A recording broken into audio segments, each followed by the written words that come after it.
happy, and on behalf of the CLGA, to welcome all of you here. I'm also very happy at the galaxy of personalities assembled herein shows the importance of what is before us. We all know that the quest to promote transparency and ensure accountability in the judicious use of public resources has gained prominence more than before, especially in the period we find ourselves as a people on the world stage. World economies, including our own, have had to resort to some austere measures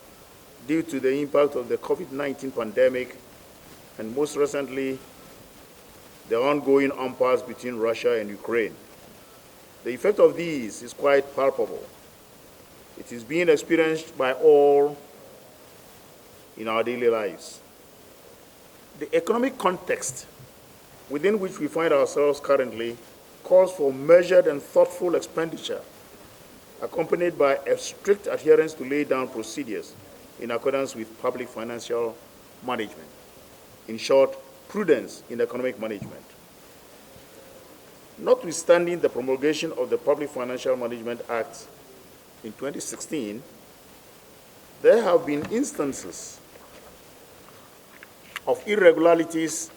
and infractions in the form of dubious payments, misapplication of funds, uncollected revenue, unearned salaries, commitment of expenditure without the use of the gift miss,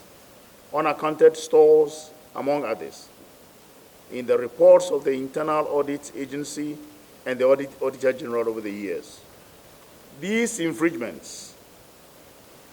are usually not accidental. They are very mostly orchestrated deliberately by public officials to siphon public funds into their individual pockets. These practices can no longer be countenanced.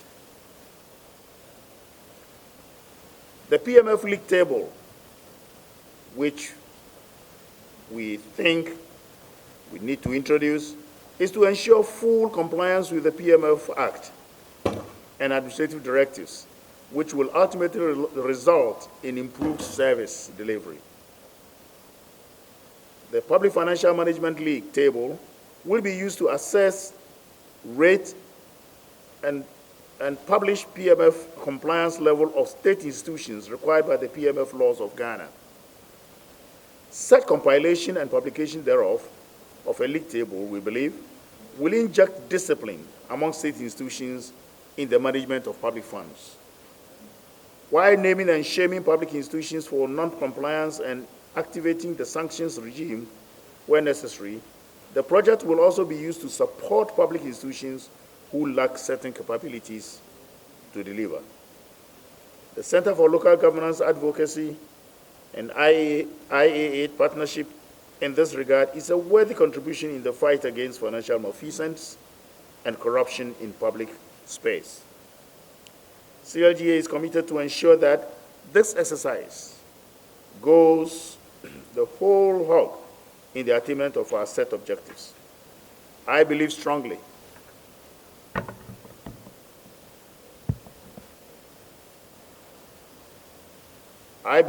that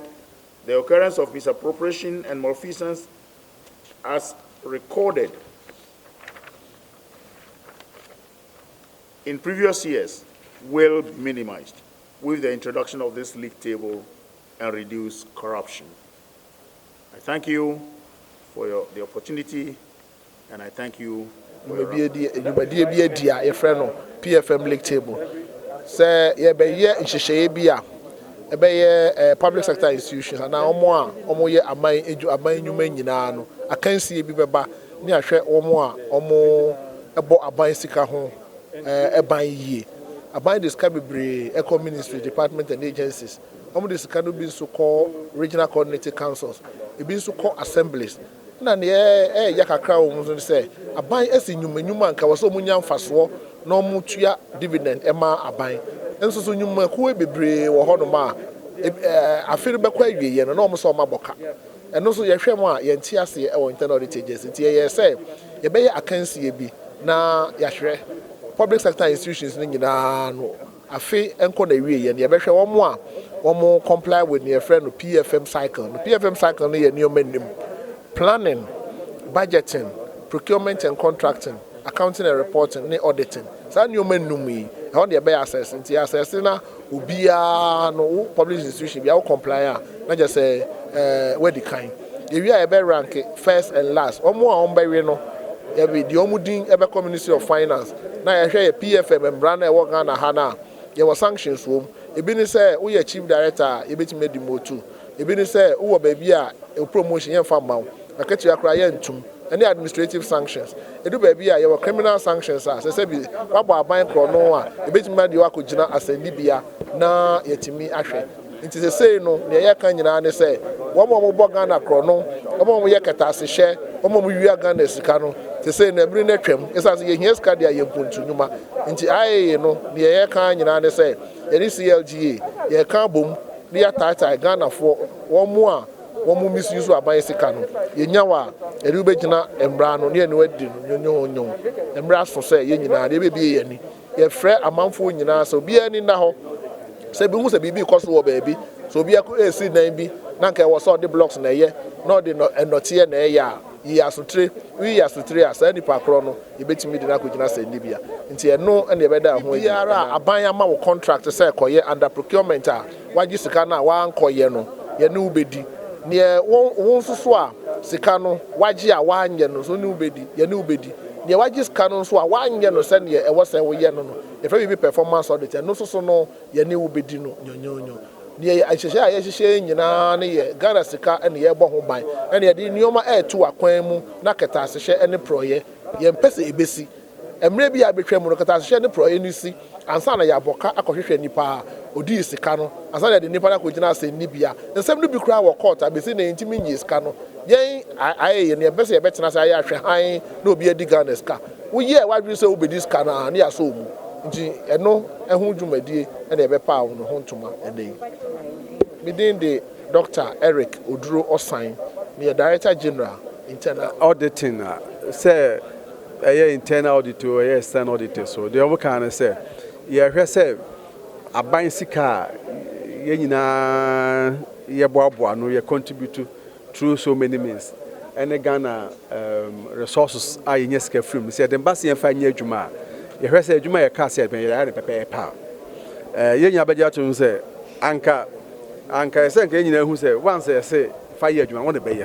but by practicing, who say, you depend and a queen and a year, you say somewhere, no fish can see into any auditors or now they say no internal audit for no ceremony, Center for Local Government Advocacy. I can't publish a table. They actually say a Fibiano, a Marano, I see this one, the year, Public Finance Management Act, I had a paper power. Now, Omo Manyano. Now a date say what feel it and what pass and why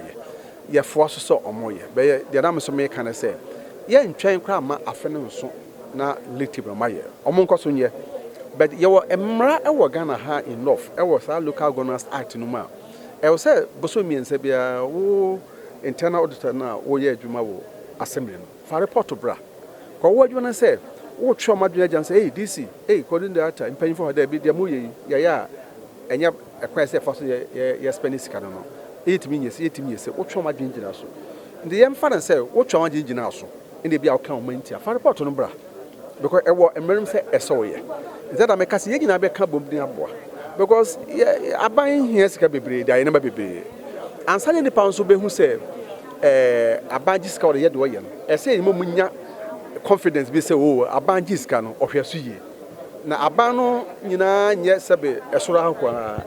261 municipalities amete assemblies nyina aban say fans aban keto local governments e hore nyina say hwe say nyame ni panya confidence say you put in place mechanism you use aban sika yi na ye bekoso ye mfa futuo nkwa anya adwuma ye de mra da ho no ani hye da ho ba ye adwuma and boso miensam bia ye beje report up to the ministry na BBS ye hwe ne di sia no BBS ye twu bia sonso no ye ntwentwen so be twi nipa so se be ya sa de no enkoso ye mbesa afi bia be so ne akase oi we ne CEO da bi e se hwe ne ye twi sokora aje den a e bi be ma je so mo nye de fata be se no ye kitik kra bi a ye enkoso inti sanse